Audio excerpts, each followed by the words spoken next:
A common problem is sometimes the oil dipstick handle breaks off and it leaves the rest stuck inside.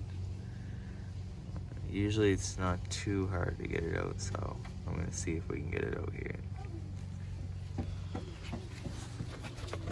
So I got another dipstick for it, and I'm going to use a wood screw like this. As you can see, it's already been used to pull them out before.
After a bit of screwing that in there, I was able to get it stuck.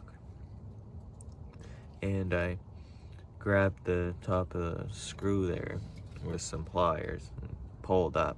It was stuck in there pretty hard, so be prepared to pull on it or pry it out somehow. But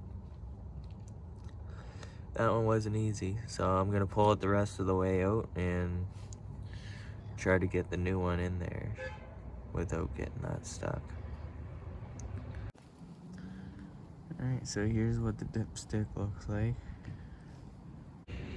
I now have my new dipstick in there, and I got the O-ring oiled up,